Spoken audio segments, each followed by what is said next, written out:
Hello हमारे class 12th के प्यारे बच्चों, कैसे हैं भाई आप लोग। आज दोबारा मैं जो है आपका वही सिंटैक्स लेकर के आया हूँ।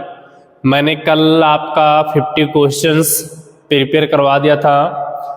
50 क्वेश्चन में जो है कल आपका मैंने बता दिया था सिंटैक्स से, जो कि मैंने बताया था कि जो बच्चा अगर मेरा पहला वीडियो यानी पार्ट 1 सिंटैक्स का आप वहाँ पर जाकर देखेंगे, है ना, वीडियो में प्लेलिस्ट में जा करके सिंटैक्स पार्ट 1 जो बच्चा देखेगा, इसमें 50 क्वेश्चन है। इसमें कितने क्वेश्चंस हैं? 50 क्वेश्चंस हैं इसमें, है ना, 50 क्वेश्चंस है। और इसमें लगभग इसमें 30 क्वेश्चन इसमें है। 30 क्वेश्चंस हमारे जो है इसमें है, तो ये टोटल 80 क्वेश्चन हो गया। अब ये जो बच्चा 80 क्वेश्चन पढ़ लेगा ना, उसको ये मान के चलो कुछ भी नहीं करना, मुश्किल से आधे घंटे का ये वीडियो है, तो इसमें मैं पूरा उसको एक्सप्लेन कर दे रहा हूँ। बहुत ज़्यादा उसको मेहनत करने की ज़रूरत नहीं है। ये जो मेरा वीडियो, इसी आधे घंटे के वीडियो में मैं सारा क्वेश्चन, सारा सिंटैक्स से जो भी रिलेटेड क्वेश्चन, आपके एरर करेक्शन, आपके ये मान के चलो कि सिंटैक्स से 4 नंबर का बोर्ड एग्जाम में आता आपका, 4 मार्क्स आप समझ जाइए आपका कहीं भी जाने वाला नहीं है। 2 नंबर आपका जो आपका 2 नंबर होता है, ये आपको एरर करेक्शन के रूप में आता है। एरर करेक्शन के रूप में आता है मतलब उसको लिखना होता है। जो 2 नंबर होता है, एरर करेक्शन ये भी होता है, एरर करेक्शन ये भी होता है, बट ये आपका ऑप्शनली क्वेश्चन होता है। ये आपका कैसा क्वेश्चन होता है? ये आपका ऑप्शनली क्वेश्चन होता है ना। तो यानी कुल मिला के आपका 4 नंबर आपका कहीं भी जाने वाला नहीं है। जो मेरा वीडियो जो बच्चा देखेगा, अच्छे से समझेगा, निश्चित तौर से उसका 4 नंबर उसको बनने ही बनने हैं। ठीक है ना। तो चलिए देखते हैं क्या आगे। पहला आज क्वेश्चन फिर लेकर के आया हूं आपका। उस दिन 50 क्वेश्चन करवा दिया, तो ये समझ जाओ आपका 51 क्वेश्चन है। यानी 51 से हम काउंटिंग करेंगे। कितने से काउंटिंग करेंगे हम? 51 से काउंटिंग करेंगे। ठीक है ना। तो चलिए देखते हैं इसमें आज हम फिर थोड़ा सा देखते हैं क्या सेंटेंस को समझते हैं, क्या किस तरीके से सॉल्व करना। फिर चलिए पढ़िए और बताइए इसमें क्या एरर है। आप इसमें पढ़िए और हमें बताइए कि इसमें what is the error in this sentence. हमें बताइए कि इस सेंटेंस में एरर क्या है। एक मैं ट्रिक में लिख दे रहा हूं बाबू, ये कॉन्सेप्ट मैं लिख दे रहा हूं, इसको आप लिख लीजिए। एक कॉन्सेप्ट मैं क्या कर दे रहा हूं, मैं लिख दे रहा हूं, है ना, इसको आप लिख लीजिए। SPJISSPG, है ना। यस का मतलब होता है सुपीरियर होता है, सुपीरियर होता है। एस का मतलब क्या होता है? सीनियर होता है। एस का मतलब सीनियर होता है। पी का मतलब क्या होता है? प्रीफर होता है। जे का मतलब क्या होता है? जूनियर होता है। जे का मतलब क्या होता है? जूनियर होता है। आई का मतलब क्या होता है? इन्फीरियर होता है, इन्फीरियर होता है। इसी में ई भी बढ़ा सकते हैं। ई का मतलब क्या होता है? एल्डर होता है। ई का मतलब हम क्या कह सकते हैं? एल्डर या एक्सटीरियर जो भी कह सकते हैं। एल्डर, एल्डर या एक्सटीरियर, एक्सटीरियर। ये ट्रिक आपको याद रखना है कभी भी, ये बहुत इंपॉर्टेंट ट्रिक है। ये प्रीफर या प्रिफरेबल भी लिख करके आ सकता है एग्जाम में। प्रीफर या प्रिफरेबल भी एग्जाम में लिख करके आ सकता है। कभी भी बाबू याद कर लेना, अगर ये वर्ड आपको सेंटेंस में लिखते हुए दिखते हैं, मतलब लिखा हुआ दिखता है, तो समझ जाना कि इसके साथ आपको जो है हमेशा और हमेशा इन सभी वर्ड के साथ हमेशा और हमेशा क्या यूज करना है? टू यूज करना है। इस बात को आपको याद कर लेना है। इन सभी के साथ आपको टू यूज करना है। एग्जाम में वो कुछ और कंजक्शन लगा कर देगा, ठीक है ना, तो उसको हमें नहीं लिखना, उसको काट करके हमें टू कर देना। ठीक है, इसको आप नोट डाउन कर लीजिए, स्क्रीनशॉट ले लीजिए आप। चलिए फिर पढ़ते हैं क्वेश्चन। कहता I prefer a pen than a pencil. अब देख लो यहाँ पर प्रीफर एक वर्ड आया, मैंने बताया, देख लो यहाँ पर प्रीफर आपको मिलेगा। ये ट्रिक है आपका, ये समझ जाओ आपका ट्रिक है। ये है बाबू आपका ट्रिक। ऐसा कोई आपको समझाए कि नहीं, याद कर लो। ठीक है, किताबें, मोटी मोटी किताबें पढ़ने से कोई मतलब नहीं, छोटा सा वीडियो आप मेरा देख लो, इससे आपका 4 नंबर बन जाएगा। प्रीफर वर्ड आया तो याद रखो यहाँ पे देन ना रह के आपका क्या होना चाहिए बाबू? टू होना चाहिए। पूरा वही रहेगा, I prefer a pen to या पेंसिल। ये इस तरीके से आपको करना है। चलिए दूसरा देखते हैं, क्या दूसरा सेंटेंस पढ़िए, बताइए क्या एरर है। मैथमेटिक्स, मैंने बताया बाबू कि जो नेम ऑफ सब्जेक्ट होता है वो सिंगुलर होता है ना। नेम ऑफ जो सब्जेक्ट होता है वो सिंगुलर होता है, याद कर लेना। नेम ऑफ जो सब्जेक्ट होता है वो सिंगुलर होता है। मैं यहां पे लिख दे रहा हूं सम सिंगुलर नाउन। कुछ सिंगुलर नाउन क्या क्या होता है, जैसे आपका मैथमेटिक्स हो गया आपका। दूसरा मैं बात करूं तो फिजिक्स आपका हो गया। तीसरा मैं बात करूं तो आपका सिविक्स हो गया। चौथा मैं बात करूं तो आपका इकोनॉमिक्स हो गया। इसी में एक आता आपका न्यूज हो गया। तीसरा आपका आता है इसी में, नेक्स्ट मतलब आता आपका इनिंग्स हो गया। ठीक है, इनिंग नहीं होता, याद कर लो, इनिंग्स हो गया। फिर आपका हो गया इसी में पॉलिटिक्स हो गया। ठीक है, तो इस तरीके से जो भी वर्ड आता है, भले ही इसके लास्ट में यस आर यस लगा होता है, लेकिन अगर इस तरीके से वर्ड अगर कहीं लिखा हुआ होता है तो वो आपका सिंगुलर ही माना जाएगा। इसको भी आप क्या करिए, नोट बना करके आप लिखते हुए चलिए। जो मैं बता रहा हूं उसको आप नोट बना कर लिखते हैं। तो मैथमेटिक्स जो बच्चा नहीं जा रही है तो प्लूरल है, नहीं, ये मैथमेटिक्स सब्जेक्ट है। वो सब्जेक्ट आपका कैसा है, ये सब्जेक्ट आपका सिंगुलर है। जब सब्जेक्ट आपका सिंगुलर है तो यहाँ पे इज होना चाहिए, यानी mathematics is not an easy subject, ये आपका पूरा हो जाएगा। He has been suffering from fever since 3 days। यहाँ पर देखो मैंने बताया है कि जो since so far का यूज कहाँ करते हैं, सारा मैं बता चुका अपने वीडियो में, मैं बताया हूँ, वहां पर आप जाकर देखेंगे कि since so far का यूज कहाँ करते हैं। ठीक है, यहाँ 3 डेज है तो 3 डेज फिक्स नहीं है बाबू। संडे मंडे ट्यूसडे आ जाता तो समझ जाओ कि आपका निश्चित हो गया। जब निश्चित नहीं है तो ये मान के चलो यहाँ पर आपका सिंस ना रह करके आपका क्या रहेगा, फॉर रहेगा। पूरा वही सेंटेंस हो जाएगा। सिंस में केवल आपका गलती था। तीसरा चलते हैं क्वेश्चन नंबर 4 की तरफ, यानी 54 है। 4 मतलब यहाँ पे 54 हम समझेंगे। 4 का मतलब 54। He is one of the best man. मैंने आपको कल कॉन्सेप्ट ही बताया था, उसमें मैंने समझाया, मैं बार बार ये कॉन्सेप्ट मैं आपको बता रहा हूँ, इसको आप समझने की हमेशा कोशिश किया करो बाबू, कि वन ऑफ के बाद जो नाउन होगा या प्रोनाउन होगा, ये आपका क्या होना चाहिए, प्लूरल होना चाहिए। सही है ना, तो सही तो भाई दिया था यहाँ पे, ये तो बिल्कुल सही है। वन ऑफ के बाद जो नाउन या प्रोनाउन होना चाहिए वो आपका प्लूरल होना चाहिए। सही है, और जो वर्ब होना चाहिए वो आपका क्या होना चाहिए, सिंगुलर होना चाहिए। ये चीज मैं बताया था। तीसरा एक यहाँ पे और कॉन्सेप्ट है, यहाँ पे छिपा हुआ है, एक यहाँ पे और कॉन्सेप्ट छिपा हुआ, देख लो इसको। मैंने बताया था बाबू, अगर कहीं रिलेटिव प्रोनाउन है तो यहाँ पर जो लिखा हुआ वर्ड है इसी के अकॉर्डिंग यहाँ पे वर्ब आएगा। यहाँ पर ये भी कॉन्सेप्ट है, यहाँ पे ये भी आप कॉन्सेप्ट बना करके चलो, शॉर्ट फॉर्म में आप नोट बनाते रहो, अपने आप आपका क्लियर हो जाएगा। तो he is one of the best man हो गया, इसके बाद प्लूरल आया, ये पूरा का पूरा यहाँ तक सही हो गया, कोई दिक्कत नहीं है। ये आर ये दैट आपका क्या है, रिलेटिव प्रोनाउन है। तो जो रिलेटिव प्रोनाउन है, जो वर्ब आएंगे इसी के अकॉर्डिंग यहाँ पे आएगा। तो बताओ मेन सिंगुलर है कि प्लूरल है, मेन प्लूरल है। तो हम जानते हैं जब मेन प्लूरल है तो यहाँ पे हैज ना रह के आपका क्या होना चाहिए, हैव होना चाहिए। पूरा सेंटेंस सेम है, पूरा सेंटेंस आपका सेम है। तो देख सकते हो किस तरीके से मैंने ये आपका बता दिया। सही है कि नहीं, इजी क्वेश्चन है कि नहीं बाबू। ठीक है, चलिए आगे चलते हैं, हम क्वेश्चन नंबर 5 की तरफ चलते हैं। There are fine future.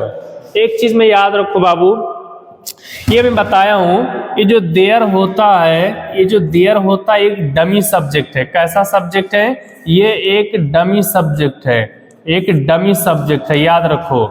इसके अकॉर्डिंग वर्ब कभी नहीं आएगा। आने वाला अगला वर्ड डिसाइड करेगा कि वर्ब क्या होगा।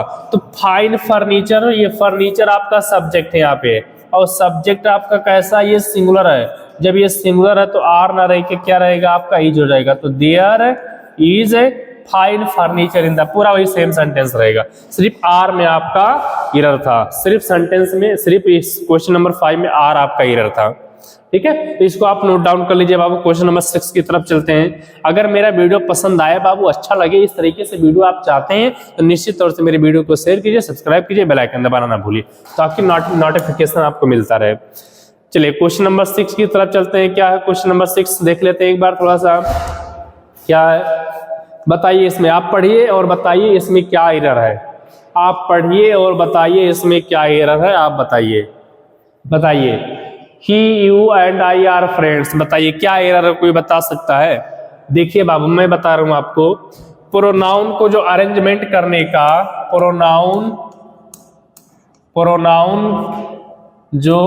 प्रोनाउन को जो अरेंजमेंट करने का तरीका होता है, प्रोनाउन अरेंजमेंट करने का जो तरीका होता है, इसका फार्मूला होता है 231।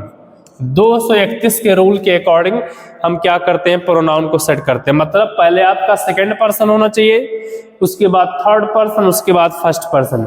तो पहले सेकंड पर्सन माने यू आपका सेकंड पर्सन है, तो पहले हमें यू लिखना है कामा, फिर थर्ड पर्सन, उसके बाद हमें ही लिखना है, एंड आई तो फर्स्ट पर्सन था, ये आई आर फ्रेंड्स।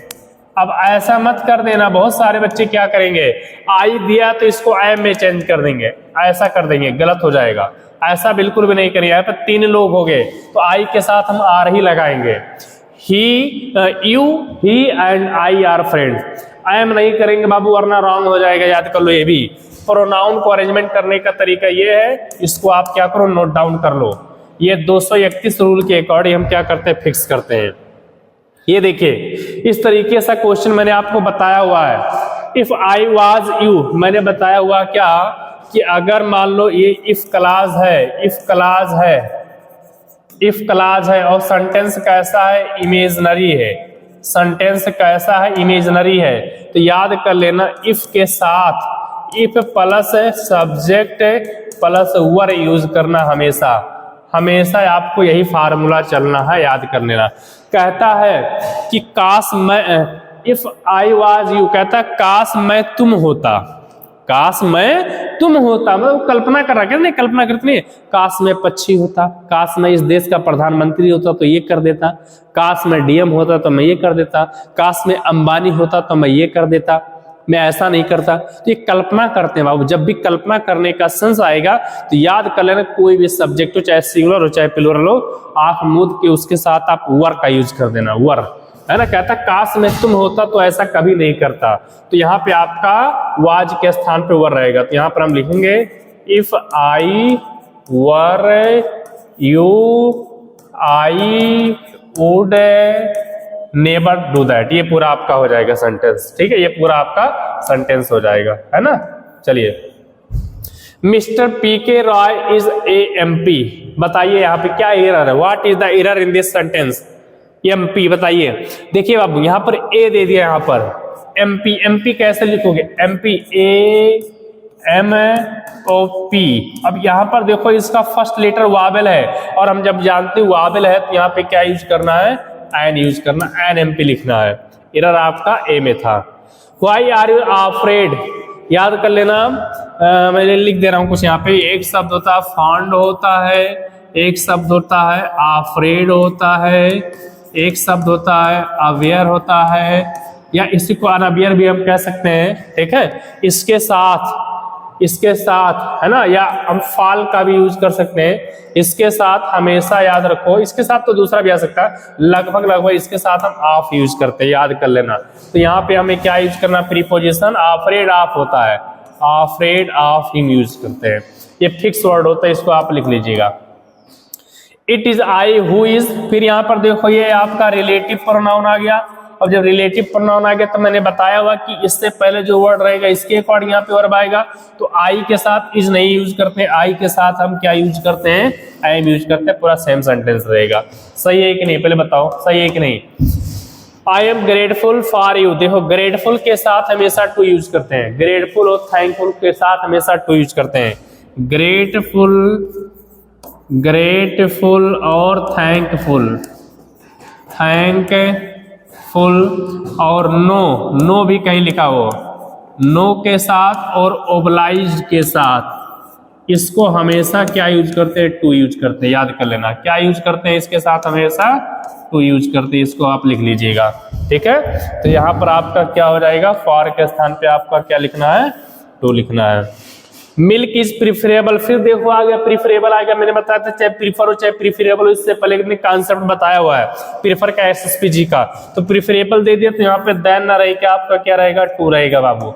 ये बहुत वेरी इंपॉर्टेंट सेंटेंस है, आप याद कर लो, इस तरह का सेंटेंस बहुत ज्यादा एग्जाम में आता है। Why are you doing? What are you doing since morning? देखो याद रखो सिंस या फॉर आता है कहीं भी तो वहां पे इज एम आर नहीं लगा होना चाहिए, हैज बीन या हैव बीन लगा होना चाहिए। तो यहाँ पर हम क्या लिखेंगे, व्हाट, यहाँ प्लूरल है तो हैव हो जाएगा, what have you been, what have you been doing, doing since morning, याद कर लो ये आपका रहेगा सिंस मॉर्निंग, सिंस मॉर्निंग हो जाएगा, यहाँ सिंस मॉर्निंग कर दो, सिंस मॉर्निंग, ये आपका आर इज एम आर नहीं रहेगा बाबू, इज एम आर नहीं रहेगा, इज एम आर इसलिए नहीं रहेगा क्योंकि यहाँ पे सिंस फॉर दे दिया, और सिंस फॉर का कंडीशन क्या होता है, सिंस फॉर का कंडीशन होता है वहां पे हैज हैव होना चाहिए, प्रेजेंट में है ना, तो हैज हैव होना चाहिए। तो ये था आपका इसका कॉन्सेप्ट, इसका आप स्क्रीनशॉट लेते चलिए आप जरा सा। चलिए आगे चलते हैं, क्वेश्चन नंबर किसकी तरफ, क्वेश्चन नंबर 14 की तरफ चलते हैं। चलिए बताइए इसमें आई एम टायर्ड, फिर वहां पर एक मैंने शब्द नहीं लिखा था, एक शब्द मैंने नहीं लिखा था, भूल गया था वहां पे, टायर के साथ भी हमेशा ऑफ का यूज करते हैं बाबू, टायर के साथ भी हमेशा ऑफ का यूज करते, टायर माने थका हुआ, टायर्ड का मतलब क्या होता है थका हुआ, इसके साथ भी हमेशा ऑफ का यूज करते हैं, इसके साथ भी हमेशा ऑफ का यूज करते हैं, याद रखो ये पूरा सेंटेंस वही हो जाएगा। डेथ इज प्रिफरेबल, फिर देखो यहाँ पे प्रिफरेबल वर्ड दे दिया तो देन के स्थान पे मैं टू लिखना, बहुत इंपॉर्टेंट है बाबू, याद रखो जो रूल मैंने बताया। कन्फर्म बता रहा हूं कि जो बच्चा मेरा वीडियो देख लेगा उसको किताब विद्या पढ़ने की जरूरत नहीं पड़ेगी। The man is disappeared after he has committed, ये एक चीज मैंने बताया हुआ है बाबू, है ना, कि एक चीज मैं बताया हूं पास्ट परफेक्ट टेंस का क्या कंडीशन होता है कि अगर इसमें दो क्लास होता है, इसमें दो क्लास होते हैं, ठीक है, आफ्टर हैज से, कि अगर मान लो कि पहला क्लास, अगर पहला क्लास आपका पास्ट इंडेफिनिट है तो दूसरा पास्ट परफेक्ट होना चाहिए, याद कर लो, दूसरा पास्ट परफेक्ट, या पहला पास्ट परफेक्ट है या पहला पास्ट परफेक्ट है तो दूसरा आपका पास्ट इंडेफिनिट होना चाहिए, ये कंडीशन होता है। तो पहला देखो यहाँ पर, इसके बाद ये क्लास गया, ये तो भाई पास्ट इंडेफिनिट है लेकिन इसने हैज दे दिया तो हैज नहीं होता है, क्या यूज होता है, हैड यूज होता है, याद कर लो हमेशा। इफ ही विल कम, एक बात और याद कर लेना प्यारे, कभी भी इफ क्लाज के साथ, इफ क्लाज के साथ फ्यूचर नहीं आएगा, फ्यूचर नहीं आएगा, याद कर लो, कभी भी इफ क्लाज के साथ फ्यूचर नहीं आएगा, तो यहाँ पे विल नहीं रहेगा, तो ये आपका बन जाएगा इफ ही कम्स हो जाएगी, जब सिंगुलर जाएगा तो कम्स नहीं हो जाएगा, आई शैल टीच हिम, ये पूरा आपका हो जाएगा। Each day and each hour bring, मैंने आपको बताया है बाबू कि ईच प्लस नाउन आपका ये सिंगुलर बना लेता है, और जब नाउन सिंगुलर हो जाता है तो आने वाला वर्ब भी क्या होता है, सिंगुलर होता है। पिछला वाला वीडियो आप देख लीजिए, उसमें मैं बहुत अच्छे तरीके से समझाया। ईच डे एंड आवर क्या ब्रिंग क्या रहेगा, ब्रिंग्स हो जाएगा, ब्रिंग्स हो जाएगा, है ना, ब्रिंग्स हो जाएगा, ठीक है, ये आपका। The whole of India is suffering from COVID, the whole of India is दे दिया आपका, तो हैज बीन नहीं हो जाएगा यहाँ पे आपका हैज बीन हो जाएगा, सफरिंग फ्रॉम कोविड सही है, कोई दिक्कत नहीं है ना, सफरिंग फ्रॉम कोविड हो जाएगा, बिल्कुल सही है। He is senior then you, यहाँ पर देख लो आप जो है देन नहीं रहेगा, सीनियर दे दिया, सीनियर उस वहां पे आया था एसएसपीजी में, तो यहाँ पे आपका टू हो जाएगा, ये इस तरीके से आपको करना है, ठीक है, इस तरीके से आपको करना है, ठीक है। चलिए इसमें आगे देखते हैं। द होल ऑफ सिटी, एक बात और समझ लो बाबू, मैं कॉन्सेप्ट बता दे रहा हूं, देखो होल ऑफ और होल कहाँ यूज करते हैं, अगर कहीं होल ऑफ लिखा हुआ है तो यहाँ पर प्लस आपका जो नाउन होगा वो आपका प्रॉपर नाउन होना चाहिए, कैसा नाउन होना चाहिए, प्रॉपर नाउन होना चाहिए, याद कर लो, प्रॉपर नाउन होना चाहिए। और होल प्लस कॉमन नाउन होता है, होल प्लस कॉमन नाउन होता है ना, कॉमन नाउन के साथ आप यूज नहीं करते हैं। तो सिटी देखो, सिटी कैसा नाउन है, ये सिटी आपका कॉमन नाउन है। कैसा नाउन है? कॉमन नाउन है। तो यहाँ पे ऑफ नहीं रहेगा, केवल हम क्या लिखेंगे? The whole city has been suffering from cold. ये इस तरीके से हमें क्या करना है? लिखना हमें, ठीक है। ही इज डाइड, डाइड के साथ डाइड फ्रॉम कैंसर। याद रखो, कोई इंसान अगर किसी डिसीज से मरता है, कोई इंसान अगर वो डिसीज से मरता है तो वहां पर हम ऑफ का यूज कर देंगे, याद रखो, है ना। तो एक कैंसर बीमारी है तो यहाँ पर ऑफ नहीं रहेगा, मतलब फ्रॉम नहीं रहेगा, ऑफ रहेगा। Man's father's purse has been stolen. एक बात और याद रख लेना बाबू, कभी भी सेंटेंस में दो एपॉस्ट्रॉफी एस का यूज नहीं करते हैं। पजेसिव केस दो एपॉस्ट्रॉफी एस का यूज नहीं करेंगे। तो हम क्या यहाँ पर क्या ले सकते हैं? क्या कैसा इसको हम बना सकते हैं बताइए? Mohan father's purse has been stolen. तो हम क्या ले सकते हैं? मोहन के पिताजी का। तो हम क्या ले सकते हैं?